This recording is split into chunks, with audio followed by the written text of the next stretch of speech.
नहीं आप इतना दुखी मत होइए, आपका याद करता है। अरे वो क्या याद करेगा, जब यहाँ था हमसे मतलब था तो बार बार अरे किशोरी, हे राधे, आपके बिना हमको चैन नहीं आती है, नींद नहीं आती है। लेकिन उसको तो मथुरा की पढ़ी लिखी स्त्रियां मिल गई है ना, अब उसको क्या हम लोगों से मतलब है। तू यहाँ से भागो, विनय मत कर, हम देख रही हैं श्री कृष्ण की जो बनमाला हमारी सौतों के वक्ष स्थल के स्पर्श से मसली हुई है, उसका पीला पीला जो कुमकुम है तेरे मूँछों पर लगा हुआ है। अरे उस बेचारा भौरा के मूछ पर जो लगा हुआ है वो फूल का लगा हुआ है, लेकिन किशोरी जी कह रहे हैं कि नहीं नहीं, कुमकुम का लगा हुआ है। तुम स्वयं भी तो किसी कुसुम से प्रेम नहीं करता है, जैसा तो वैसा तुम्हारा मित्र। तुम भी फूलों के ऊपर जाते हो, फूल से प्रेम करने के लिए नहीं, फूल के रस को लेने के लिए जाते हो, और जब ही उसका रस ले लेते हो तो यहाँ से वहाँ भाग जाते हो। तेरे जैसे स्वामी वैसा ही तुम, जैसा तुम्हारा स्वामी है वैसा ही तुम हो। मधुपति श्री कृष्ण मथुरा की महिमा, मथुरा की माननी नायिकाओं को मनाया करे। उनका यह कुमकुम रूप कृपा प्रसाद जो यदुवंशियों के सभा में उपहास करने योग्य है, अपने ही पास रखे, उसे तेरे द्वारा यहाँ भेजने की आवश्यकता नहीं है, यहाँ कोई ज़रूरत नहीं है। उसके द्वारा जो भेजा गया संदेश है इसकी कोई ज़रूरत नहीं है, कोई आवश्यकता नहीं है। तू यहाँ से जल्दी भागो, तुम्हारा कोई ज़रूरत नहीं है। गोपियाँ रो रही हैं, रोते हुए गोपीजन वहाँ पर, यहाँ राधा रानी बोल रही हैं। पहले तो इससे पहले एक बहुत सुंदर पद है, इसका भी मैं जिक्र कर देता हूँ कि गोपी जब उद्धव जी गए हुए थे वहाँ पर, तो गोपियाँ देख करके कहती हैं कि ये जो श्याम सुंदर हैं, मथुरा के देशवा से भेंजले पियरवा रामा, यहाँ हरी हरी उद्धव लाए जोगावा के पाती। ये उद्धव जोग का पाती लेकर के आया है। सब मिली आओ सखी सुनो नई बतिया, सभी लोग आकर के नई बात सुनो। हरी हरी मोहन भय, अब तुम लोग ये मत सोचो कि मोहन हम लोगों के हैं, मोहन हम लोगों के नहीं हैं। हरी हरी मोहन भये कुबरी के संघाती है रामा। कहते हैं कि इस समय जो मोहन है ना, उनको नया एक मित्र मिल गई है, एक सखी मिल गई है जिसका नाम है कुबरी। कुबरी से बहुत प्रेम करते हैं हम लोग, सुनी हैं, हम लोगों को ये न्यूज मिला हुआ है कि मथुरा गए थे ना तो बड़ा कुबरी पर कृपा किए। वो 3 जगह से टेढ़ी थी और थोड़ा सा चंदन लगा दी ना तो उसको सुंदर बना करके उसी के साथ वो रहता है। हम लोग जीवन भर कितने दिन माखन खिलाती रही, लेकिन हम लोग को 1 मिनट में वो भूल गया। मोहन भयो कुबरी के संघाती, वो कुबरी के इस समय मित्र हो गए हैं। अब हम लोगों को क्या करना है, उस मोहन के चक्कर में क्यों पड़ना है। गोपियाँ कह रही है, कह रही कि जब हम लोगों से उसको कोई लेना देना नहीं है तो हम लोगों को क्या मतलब है। एक तरफ से प्रेम नहीं करनी चाहिए, दोनों तरफ से प्रेम होना चाहिए था। और गोपी कहती कि तब हम लोग क्या करें, तो कहती हैं कि छोड़ घर बार अब भस्म रमाओ रामा। अरे सखी, अब हम लोग घर बार को छोड़ देती हैं और एकांत में बैठ करके भस्म रमाती हैं, अपने शरीर में भस्म लगा करके अब एकांत में बैठेंगी, किसी से कोई मतलब नहीं है। हरी हरी अब नहीं आई है सुखवा के राती, अब सुख की राती आने वाली नहीं है। उसकी आस में अपने शरीर को क्यों बर्बाद हम लोग करें, क्योंकि वो अब दूसरे का हो गया है, वो दूसरे के साथ में रह रहा है। तो यहाँ पर किशोरी जी कहती हैं कि अरे कपटी भंवरा, तू यहाँ से चला जा। मधुपकी तव बंधो, तुम कपटी के बंधु हो और तुम भी 1 नंबर के कपटी हो, क्योंकि तुम भी फूलों से प्रेम नहीं करते हो, फूलों के पास केवल उसके रस लेने के लिए जाते हो। वैसे ही तुम्हारा स्वामी भी जब तक हम लोगों के साथ में था बहुत प्रेम से बात करता था, लेकिन जब चला गया तो कोई मतलब नहीं है। सकृदधर सुधाम स्वाम मोहिनीं पाययित्वा सुमनसैव तजस्तजेष्मान् भवाद्रे परिचरति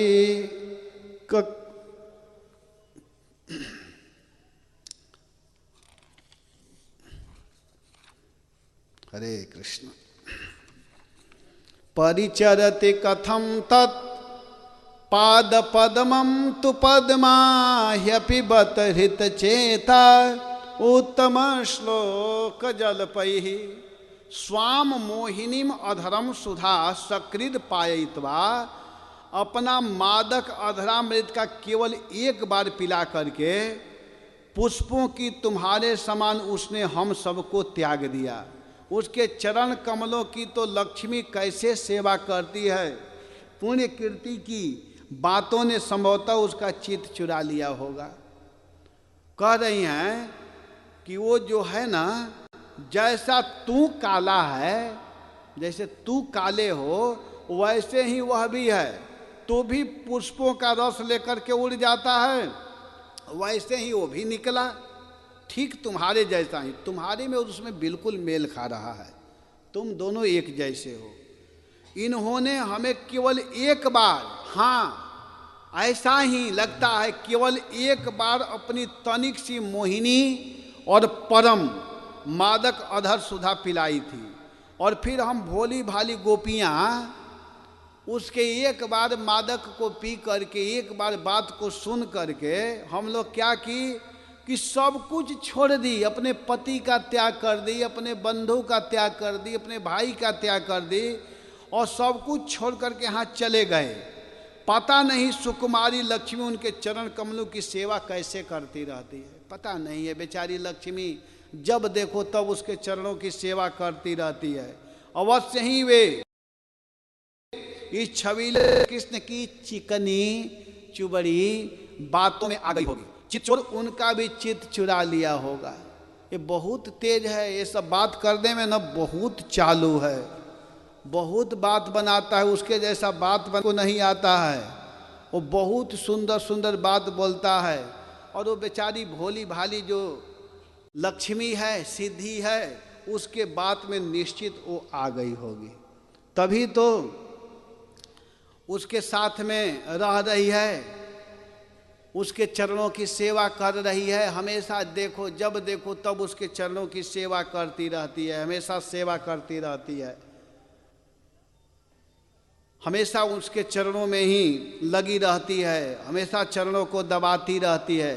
सकृद अधर सुधाम स्वाम मोहिनीम पाययित्वा जेस्मान भवाद्रेग पदचरति कथम तत्पाद्म पद्मम तु पद्मा, पद्मा माने लक्ष्मी, यपि बत हृत चेता उत्तम श्लोक जलपई। उस उत्तम श्लोक की ऐसी वाणी ही है, ऐसा शब्द ही वो बोलता है कि जो एक बार भी सुन लेता है ना उसके चरित्र को, तो फिर वह उसी के साथ में लगा रहता है। वो इतना मतलब सुंदर बोलना जानता है, उसकी महिमा इतनी सुंदर है कि जो एक बार भी सुन लिया तो फिर उसी को सुनना चाहता है। भगवान कृष्ण कहते भी हैं कि जो एक बार भी मेरे शरण में आ जाता है तो फिर वो मेरा हो जाता है। ये भगवान की विशेषता है।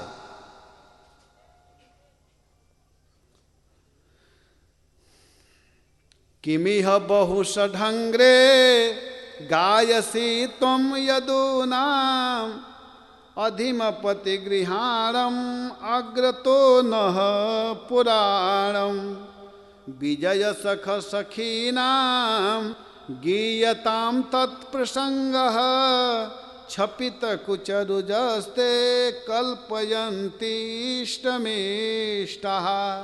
अरे भ्रमर, हम वनवासिनी हैं, हमारे तो घर द्वार भी नहीं है। अरे भैया भ्रमर, देखो हम लोग वनवासिनी हैं, हम लोग जंगल में रहने वाली हैं, हम लोगों का कोई घर नहीं है, कोई स्थान नहीं है, कोई जगह नहीं है। देखो हम लोग जंगल में रहने वाली हैं, तो हम लोगों के सामने यदुवंश शिरोमणि श्री कृष्ण का बहुत सा गुणगान क्यों कर रहा है? आखिर इतना गुणगान क्यों कर रहे हो, बताओ तो सही।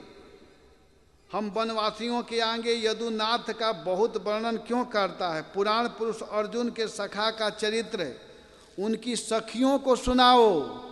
वे हृदय रोग रहिता चटुकारी से आराधिता तेरा अभीष्ट प्रदान करेंगी। हम लोग तो कुछ कर भी नहीं पाएंगे। तो इतना वर्णन कर रहा है बार बार। हम लोग नहीं हैं जिनके गुण को तुम बता रहे हो, जिनकी महिमा को तुम वर्णन कर रहे हो।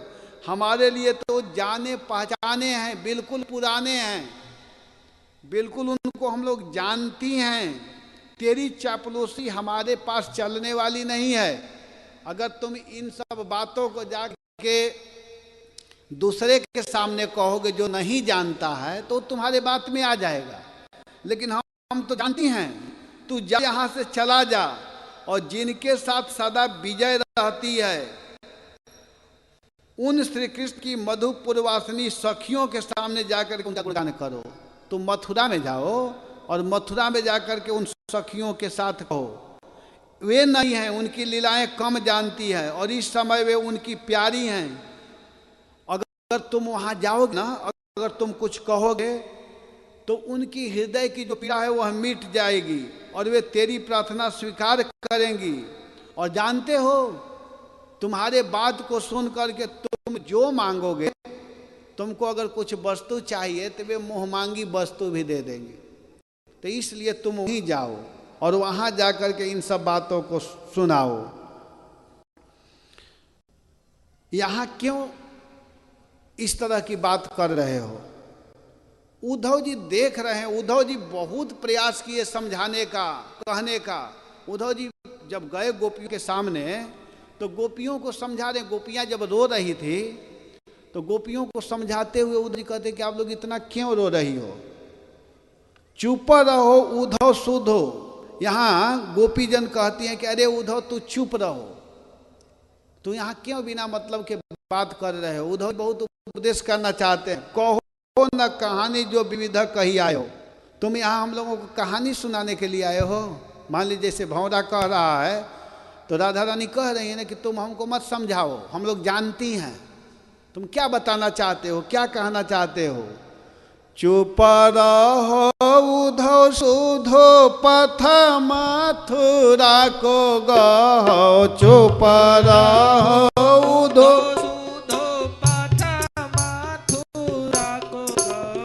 कहो ना कहानी जो विविध कही आए हो। कहो ना कहानी जो विविध कही आए हो। कहे रतना करन बुझी हैं बुझाए हम। कहे रतना करन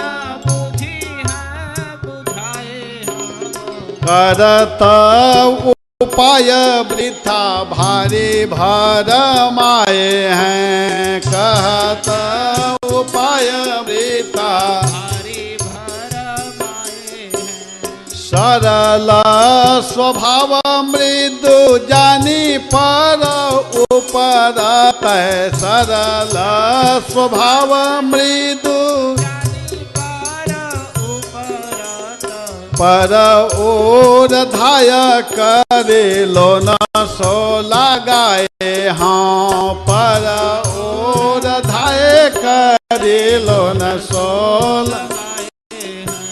रावरे सुधाय मैं भरी है कोटि लाई कोटि। रावरे सुधाई में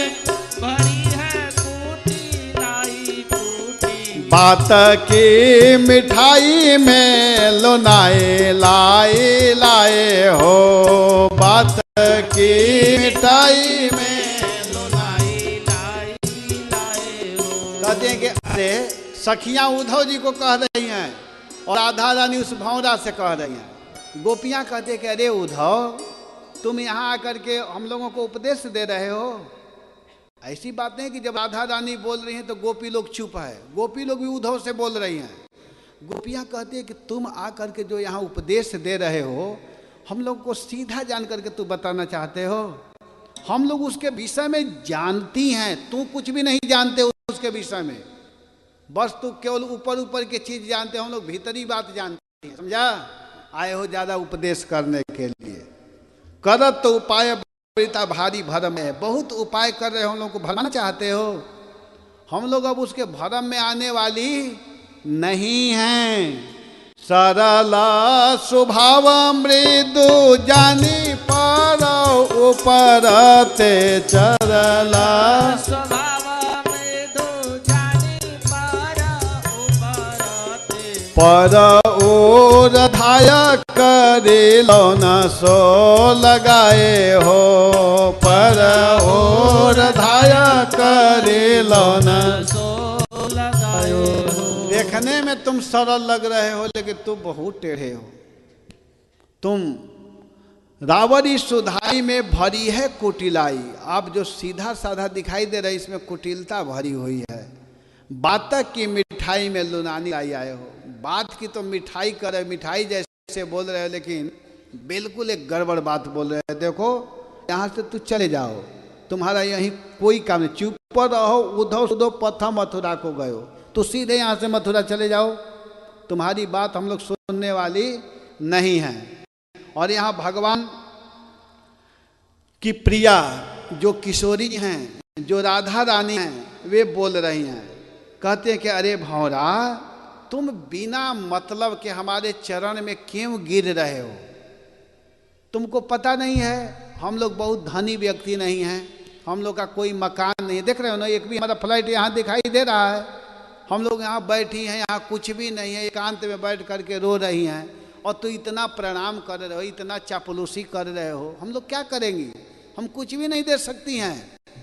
इतना प्रणाम, इतना अनुनय, इतना विनय तुम जाकर के मथुरा में करोगे तो मथुरा वाली बहुत धनी हैं और वे लोग तुम जो चाहोगे मुंह मांगी वस्तु तुमको दे देंगे और वे लोग खुश भी हो जाएंगे। बेचारी वे लोग कृष्ण के विषय में जानती नहीं हैं तो वे लोग खुश भी हो जाएंगी। आप जाकर कहोगे कि जानती हैं आप लोग, आपसे बड़ा श्याम सुंदर प्रेम करते हैं। तो अच्छा, कृष्ण हमसे प्रेम करते हैं, बेटा क्या चाहिए ले लो। लेकिन हम लोगों के सामने कुछ भी कहोगे, हमको पता है कि प्रेम और हम कुछ नहीं करता है, वो केवल एक नंबर का स्वार्थी है, एक नंबर का स्वार्थी व्यक्ति है, एक नंबर का मतलबी है। जब तक उसको मतलब था तो हम लोगों के पास रहता था। अब जिस दिन जाना हुआ उसको सोना का रथ दिखाई दिया तो एक बार भी हम लोगों को याद किया, हम लोग को बताया भी नहीं, रथ पर चढ़ गया था, बैठ गया था।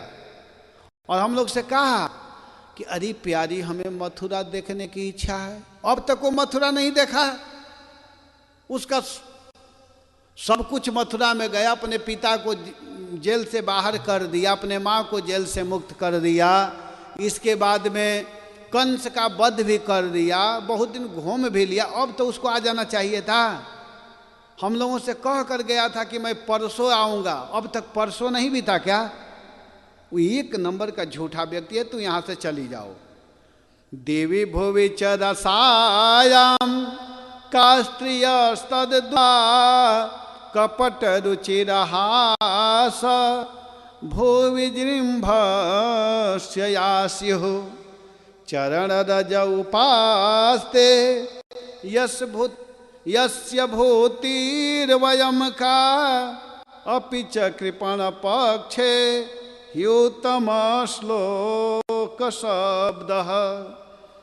दिवि भुवि च रसायाम, स्वर्ग पृथ्वी तथा पताल में ऐसी कौन सी स्त्री है जो कपट रुचिरा हास, कपट पूर्ण सुंदर मुस्कान तथा भू विजृंभस्य तद दुरापास्यो, कपट पूर्ण सुंदर मुस्कान तथा भौम अटकाने वाले उनके लिए दुष्प्राप्य हो। जिनके पद रज की लक्ष्मी उपासना करती है उनके लिए हम क्या होती हैं, किंतु क्योंकि वे उत्तम श्लोक उपाधारी है ना, दिनों पर दया के पक्ष में है। यहाँ कह रही हैं कि देखो अरे भौरे, वे हमारे लिए छटपटा रहे हैं, ऐसा तू क्यों कहता है? तू आकर के कह रहे हो कि कृष्ण आपके लिए छटपटा रहे हैं, आपकी बहुत याद करते हैं, आप मान जाओ, इतना दुखी क्यों हो? ऐसी बात तुम क्यों कह रहे हो? उनकी कपट भरी मनोहर मुस्कान और भौहों के इशारे से जो बस में न हो जाए, उनके पास दौड़ी न आ जाए, वो ऐसा कपटपूर्ण बात करता है कि उसके बात में कौन नहीं आ जाएगा। ऐसी कौन सी स्त्री है, ऐसा कौन सा व्यक्ति है जो उनके बात में न आ जाए। अरे अनजान, स्वर्ग में, पताल में, पृथ्वी में ऐसा एक भी स्त्री नहीं है। औरों की तो बात ही क्या है, और स्त्रियों का तो बात ही छोड़ दो। स्वयं लक्ष्मी भी उनके चरण रज की सेवा किया करती हैं। फिर हम श्री कृष्ण के किस गिनती में हैं, हम लोगों का क्या महत्व है। परंतु तू उनके पास जाकर के कहना कि तुम्हारा नाम उत्तम श्लोक है, अच्छे अच्छे लोग तुम्हारी कीर्ति का गान करते हैं, इतना जरूर जाकर के कह देना। परंतु इसकी सार्थकता तो इसी में है कि तुम दीनों पर दया करो। उत्तम श्लोक है ना, तुम्हारे कीर्ति को बहुत लोग गाते हैं। नहीं तो श्री कृष्ण तुम्हारा उत्तम श्लोक जो नाम है ना, वो झूठा पड़ जाएगा, समझा। जो तुम झूठ बोलना सीख गए हो, कह करके गया था ना कि मैं परसों आऊँगा, तुम एक नंबर के झूठे हो। ऐसा अब मत गलती करना, नहीं तो तुम्हारा जो उत्तम श्लोक नाम है, सब लोग जो गाते रहते हैं, बड़े बड़े ऋषि महर्षि साधक सब गाते रहते हैं, वे सब कहने लगे कि अरे वो तो झूठे हैं। आपको फिर उत्तम श्लोक के नाम से नहीं जाना जाएगा। इसलिए सावधान, बिल्कुल सावधान हो जाओ। इस बात को जाकर के बताना, इस बात को जाकर के तुम कहना कि इस तरह की बात वहाँ पर सुनने को मिला। आप ऐसे मत कीजिए, ऐसे करना ठीक नहीं है। विसृज शिरसि पादम वेदमहम चाटुकारय अनुनय विदुषेस्ते भेत्य दौतैर मुकुंदा स्वकृत इह विसृष्टाम पत्य पत्न्यश्च लोका व्यसृज कृत चेता किम नो संधेयमस्मिन्। कहते हैं कि अरे मधुकर, देख तुम मेरे पैर के सिर में, मेरे पैर में अपना सिर मत टेको। तुम अपने सिर को मेरे पैर में क्यों रखते हो? मैं जानती हूँ कि तू अनुनय विनय करने में, क्षमा याचना करने में बड़े निपुण हो। तुम्हारे विषय में मैं जानती हूँ। मालूम होता है कि तू श्री कृष्ण के ही यहीं सीख करके आया है। श्री कृष्ण तुमको इतना ट्रेनिंग दिया है कि कितना हूँ मैं भगा रही हूँ, तुम भाग नहीं रहे हो। तो रूठे हुए को मनाने के लिए दूत के रूप में आए हो। दूत को, संदेश वाहक को कितनी चाटुकारिता करनी चाहिए, तुम बिल्कुल सही कर रहे हो। जो दूत होते हैं उनको इसी तरह होना चाहिए। बिल्कुल तुम सही सीख करके आए हो। परंतु तू समझ ले कि यहाँ तेरी दाल चलने वाली नहीं है, यहाँ तुम्हारे दाल गलने वाली नहीं है। देख, हमने श्री कृष्ण के लिए ही अपने पति, पुत्र और दूसरे लोगों को छोड़ दिया, सबको हमने छोड़ दिया, परंतु उनमें तनिक भी कृतज्ञता नहीं है। वे ऐसे निर्मोही निकले कि हमें छोड़ करके चलते बने। अब तू ही बताओ कि इस अकृतज्ञ से संधि करना कहाँ तक उचित है, बताओ। वो कृतज्ञ नहीं है, वो अकृतज्ञ है। कृतज्ञ उसको कहते हैं कि किए हुए को याद रखे, और अकृतज्ञ उसको कहते हैं कि जो किए हुए को याद नहीं रखता है। इस पर मैं एक उदाहरण दे देता हूँ, बहुत सुंदर। आजकल के लोग जो होते हैं, किए हुए को भूल जाते हैं। किए हुए को कभी नहीं भूलना चाहिए। जो किए हुए को भूल जाता है उसको कृतघ्न कहते हैं, कृतघ्न। और जो किए हुए को याद रखते हैं उसको क्या कहते हैं? कृतज्ञ। तो कृतघ्न व्यक्ति बहुत नीच माने जाते हैं। एक बार हम लोग व्याकरण पढ़ रहे थे वृंदावन में, तो एक गुरु जी थे जो व्याकरण पढ़ाते थे। उनका उम्र 102 बरस का था और 103-4 बरस के बाद शरीर को छोड़े। बहुत बड़े विद्वान थे व्याकरण के, उनको व्याकरण का सूर्य कहा जाता था। तो एक उदाहरण दिए, वो बहुत अच्छा लगता है। इसको हम लोग प्रायः बताते हैं जब कृतज्ञ और कृतघ्न की बात आती है। तो इसको समझ लीजिएगा आप लोग भी कि कृतज्ञ और कृतघ्न में कितना अंतर है। कृतज्ञ उसको कहते हैं जो किए हुए को ज्ञ माने याद रखे। कृतज्ञ, आपके लिए कोई कुछ किया है उसको जो याद रखता है उसको कृतज्ञ कहते हैं। और कृतघ्न उसको कहते हैं कि किए हुए को घ्न माने वध कर देना, हन मार देना। आप किए हैं उसको भूल जाना, हत्या कर देना, उसको याद न रखना, उसको कृतघ्न कहते हैं।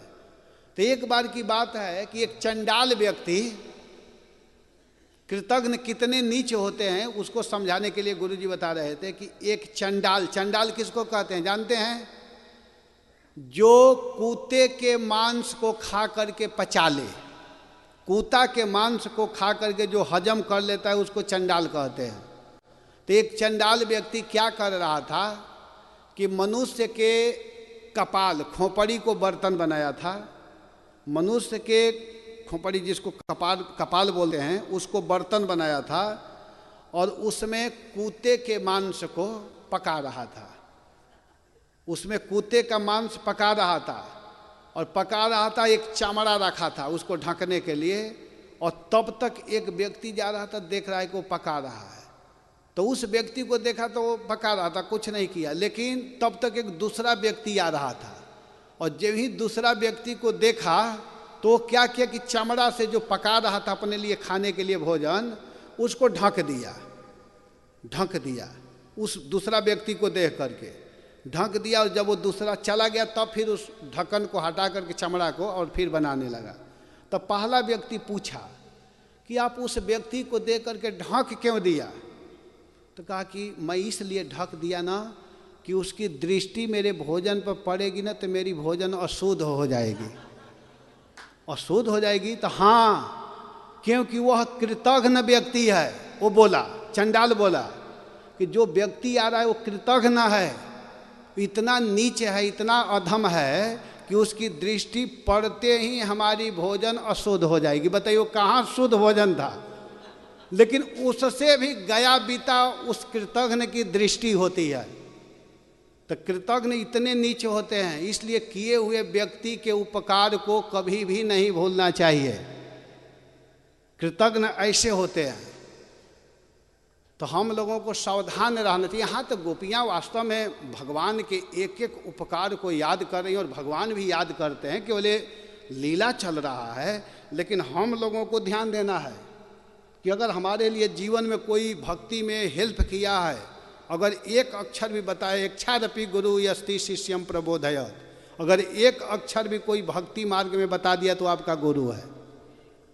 वो आपका शिक्षा दिया है, आपको भक्ति में आगे बढ़ाया है। ऐसे व्यक्ति के बात को ध्यान और आदर करनी चाहिए, सत्कार करनी चाहिए, प्रणाम करना चाहिए, उसको सम्मान करना चाहिए, तब वो व्यक्ति आगे बढ़ सकता है। नहीं तो उसकी भक्ति, उसकी गति वहीं रुक जाती है। इसलिए सब हम लोगों को बड़े सावधानी के साथ में भजन करना चाहिए। हरे कृष्णा कृष्णा कृष्णा हरे हरे, हरे राम राम राम हरे हरे। तो यहाँ पर किशोरी जी बोलती हैं, श्रीमती राधा रानी कहती हैं कि अरे भंवरा देखो तुम हम लोगों को क्यों मना रहे हो, देखो तुम्हारी यहाँ पर कोई दाल नहीं गलेगी। देख हमने श्री कृष्ण के लिए ही अपने पति, पुत्र और दूसरे लोगों को छोड़ दिया, परंतु उनमें तनिक भी कृतज्ञता नहीं है। उसने थोड़ा भी याद नहीं किया कि हम लोग अपने पति को छोड़ी, अपने पुत्र को छोड़ दी, अपने परिवार का त्याग कर दी। जब वो बुलाता था तब हम लोग भागते हुए आ जाती थी। वे बता ऐसे अकृतज्ञ के साथ हम क्या संधि करें? क्या तू अब भी कहता है कि उन पर विश्वास करना चाहिए? तू ही बताओ, क्या अब भी तुम कह रहे हो कि हम लोगों को उस पर विश्वास करना चाहिए? बताओ, तुम बताओ।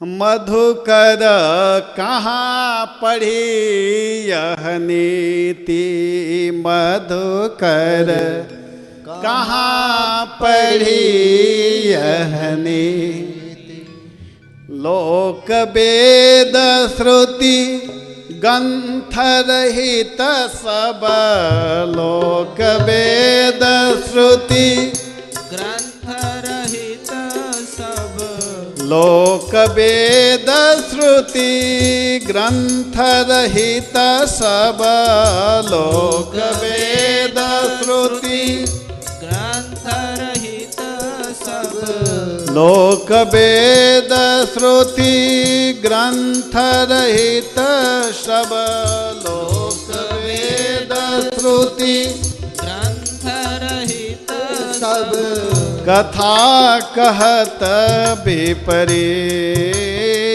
कथा कहत विपरीत, मधुकर कहाँ पढ़े यह नीति, मधुकर।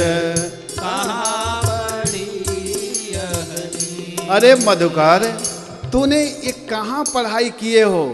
उसका सारा करतूत विपरीत है, जो कुछ किया सब विपरीत किया। जन्म भूमि ब्रज जननी यशोदा, जन्म भूमि ब्रज जननी यशोदा, जन्म भूमि ब्रज जननी यशोदा, जन्म भूमि ब्रज जननी यशोदा, केहि अपराध तजे, केहि अपराध तजे, मधुकर कहाँ पढ़े यह नीति, मधुकर। कहाँ पढ़ी यह नीति।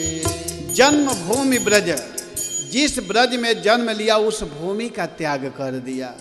जिस माँ ने उसका पालन की उस माता को छोड़ दिया। बूढ़ी माँ मैया यशोदा दिन रात उसको याद करके रोती रहती है। एक बार भी उसका याद करता है? एक बार भी पुकारता है? वो बेचारी माँ यशोदा समय से भोजन नहीं खा पाती है। हमेशा कृष्ण के बाट जो होती रहती कि अब आएगा अब आएगा। कह करके गया था कि मैया मैं जल्दी आऊँगा, अब तक नहीं आया। यही अपराध तजी। मैया यशोदा ने कौन ऐसी अपराध कर दी थी कि उसको छोड़ दिया। अति कुलीन गुण रूपयमित सब, अति कुलीन रूप अमित सब, अति कुलीन गुण रूपयमित सब, अति कुलीन गुण रूप अमित सब, दासी जाय भजे, दासी जाय मधुकर कहाँ पढ़े यहने, मधुकर कहाँ पढ़ी यहने। जोग समाधि गूढ़ श्रुति मुनि गमा, जोग समाधि गूढ़ श्रुति मुनि गमा, जोग समाधि गूढ़ श्रुति मुनि गमा, योग समाधि गूढ़ श्रुति मुनि जन, भयो समुझी है गवान, भयो समुझी है गवान।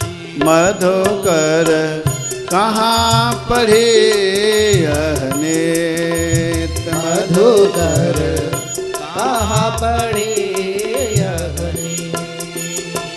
जो पै गुण अतीत व्यापक तो, जो पै गुण अतीत व्यापक जो, ओहि कहाँ है गारे, होहि कहाँ है। रहो रे मधुपक पट स्वार्थ हित, रहो रे मधुपक कपट स्वार्थ हित, तजि बहुवचन विषेखी, तजि बहुवचन मन क्रम बचन बचत यही नाते, मन क्रम बचन बचत यही नाते, सूर श्याम तन देखे, सूर श्याम तन देखी, मधुकर कहाँ पढ़े यह नीत, मधुकर कहाँ पड़ी यह नीत। तो इस प्रकार गोपियाँ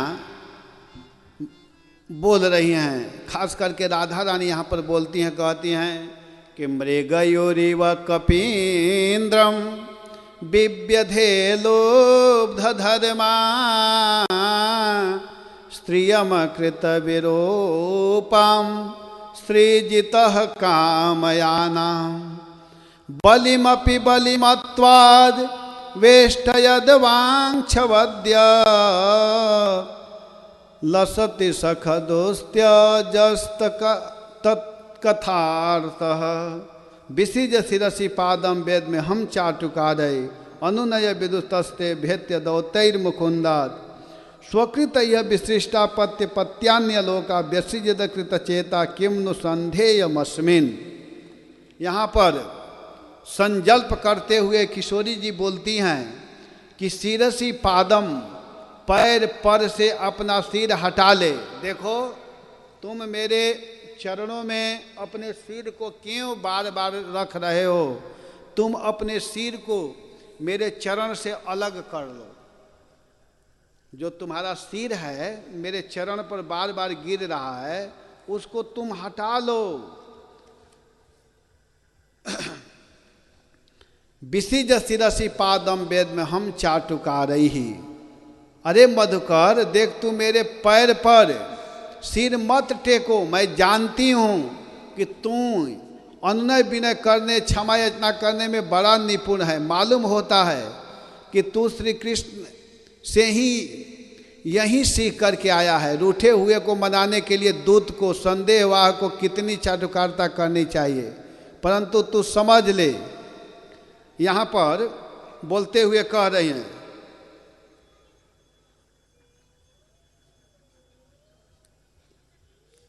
तुम अनुनय विनय करने में चतुर हो, मैं समझती हूँ। अपने लिए तुम हमारे पास आकर के इस प्रकार तू अनुनय विनय क्यों कर रहा है। मृगैरिव कवीन्द्रम विव्यधे लुब्ध धर्मा, स्त्रियम कृत विरूपम स्त्रीजितः कामयानाम, बलिमपि बलिमत्वाद वेष्टयद ध्वांक्षवद्वद, तदलमसित संख्य दुस्त्य जस्तत कथार्थः।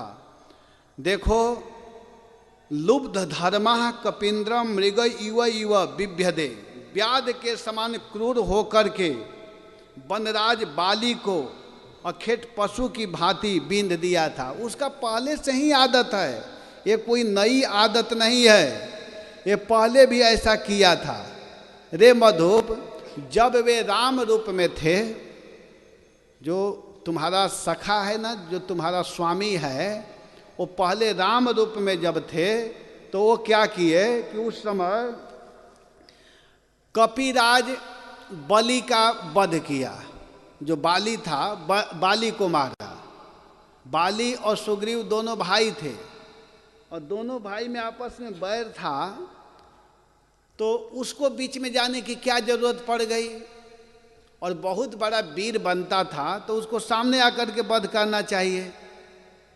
तो वो क्या किया कि अलग छिप करके मारा। बाली कहा भी बाद में कि मैं बैरी सुग्रीव पियारा, अवगुण कवन राम मोहि मारा। अरे राम, मैं बैरी था और सुग्रीव आपका प्यारा था, आप मुझको क्यों मारे, मुझको व्याध की तरह आपने वध किया है। तो उसका ये आदत है छिप करके मारना।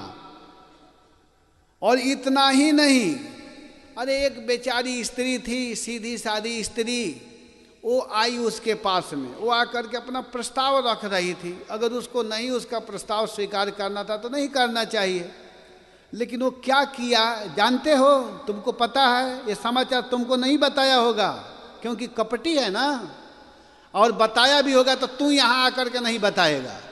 वो जानते हो क्या किया था? एक बेचारी सीधी भोली भाली स्त्री गई थी उसके पास और जाकर के अपना प्रस्ताव रखी कि तुम भी सुंदर हो और मैं भी सुंदर हूं, यह संजोग विधि रचा विचारी, तो सुम पुरुष न मो सम नारी, यह संजोग विधि रचा विचारी। वो आकर के बेचारी सही बोली कि तुम्हारे जैसा कोई संसार में सुंदर पुरुष नहीं है और मेरे जैसा इस संसार में कोई स्त्री नहीं है। यह विधि ने बहुत सुंदर, विधाता ने, तो विवाह कर लो। वो क्या गलती की? वो स्त्री है, वो इस तरह के बात कह दी, उसको नहीं करना था, विवाह कह दिया होता कि ठीक है मैं विवाह नहीं करूँगा। लेकिन वो जानते हो क्या किया? वो अपने भाई से कह करके उसके नाक और कान को कटवा दिया। इतना वो बदमाश है, उसका पहले से भी ऐसा आदत है और इस समय भी ऐसा ही काम कर रहा है। इस समय हम लोगों के साथ में रह करके हम लोगों को मूर्ख बनाया और अब मथुरा गया है ना, कुछ दिन में पता चलेगा, उन लोगों को भी छोड़ करके भागेगा, देखना ना। और वही होगा, वो छोड़ करके वहाँ से हटेगा, जाएगा, उसको कोई लेना देना नहीं है, उसको किसी से मतलब नहीं है, उसको किसी से कोई मतलब नहीं है। और वास्तव में यही है, भगवान को किसी से कोई मतलब नहीं है और नहीं तो सबसे मतलब है। भगवान के सभी प्राणी हैं, सभी अपने हैं, भगवान सबके सुहृद हैं और सारे संसार के लोग समाप्त हो जाते हैं फिर भी भगवान मुस्कुराते रहते हैं, उनको कोई टेंशन नहीं है। भगवान रोते नहीं हैं हम लोग जैसा। जदुवंशियों का संहार हो गया, भगवान पीपल वृक्ष के नीचे बैठ करके हंस रहे हैं। बताइए, जिसके घर के कोई समाप्त हो जाएगा उसको हंसी आएगी, लेकिन भगवान हंस रहे हैं। भगवान लीला करने के लिए आए हुए थे, सारा लीला समेट करके अब वो खुद जाना चाहते हैं, मस्त हैं। और हम लोग अज्ञानी जीव रोने लगते हैं, थोड़ा भी कोई संकट आता है तो दुखी हो जाते हैं, जो कि निश्चित रूप से होने वाला है, ये होगा ही। जो समाप्त तो होने वाला है उसके लिए रोने की क्या ज़रूरत है, लेकिन हम नहीं समझ पाते हैं। जिस दिन हम समझ जाएंगे तो हमको दिक्कत नहीं होगी। हम लोग अपने देह को ही सब कुछ मान लेते हैं। जिस दिन यह मान लेंगे कि हम देह नहीं हैं, हम देह से अलग हैं, तब आप दुखी नहीं होंगे। जनक जी विदेह हैं, जनक जी को विदेह कहा गया है। एक बार जनक जी का एक मंत्री है, वो पूछा कि सरकार आपको लोग विदेह क्यों कहते हैं? आपका भी तो हम लोग जैसा शरीर है, आप भी शरीर वाले हैं, आप भी भोजन करते हैं, खाते हैं, पीते हैं, देखते हैं और हम भी देखते हैं, तो आपको विदेह क्यों कहा जाता है? इसका मतलब कि हम लोग भी विदेह हो सकते हैं। तो जनक जी कहे कि ठीक है मैं उत्तर दे दूंगा। कोई प्रश्न अगर किसी से करे तो कोई ज़रूरी नहीं है कि तुरंत उत्तर दीजिए, बाद में भी उत्तर दिया जा सकता है। और ये भी कोई ज़रूरी नहीं है कि सब प्रश्न का उत्तर देना जरूरी ही है। तो जनक जी उस दिन कुछ नहीं बोले, कहे कि ठीक है मैं बाद में बता दूंगा। अब हुआ क्या कि जनक जी एक प्लान किए और प्लान करके जो प्रश्न किया था उसको एक ऐसे केस में फंसा दिए। जनक जी, वो प्लानिंग चल रहा था उनका और उसको कुछ नहीं बताया कि मैं उत्तर देने के लिए सब कर रहा हूँ। उसको एक ऐसे केस में फंसाए कि उस केस में उसको दंड स्वरूप उसको मृत्यु दंड होने वाला है। घोषणा कर दिया गया कि अब तुम्हारा कल 12 बजे मृत्यु दंड किया जाएगा। इस बात को उसको सुना दिया गया। अब तो घबरा गया। इसके बाद में शाम को, जैसे कल 12 बजे उसको मरना था, तो जनक जी उसके पास में आए और कहे कि देखो भाई, हमारी इच्छा है कि कल हम तुम्हारे लिए सुंदर आइटम बनवाएंगे, तुम जीवन भर मेरे साथ रहे हो, हम दोनों एक साथ प्रसाद पाएंगे। वो कुछ बोला नहीं, कहा जैसी आपकी इच्छा। अब जनक जी क्या किए, प्लान बना करके खूब सुंदर सुंदर आइटम बनवाए। राजा थे ही, पूड़ी कचौड़ी, यहाँ जो बंगाल में जो जो सब्जियाँ हैं सब कुछ बनवाए, जितना आइटम होना चाहिए सब बन गया।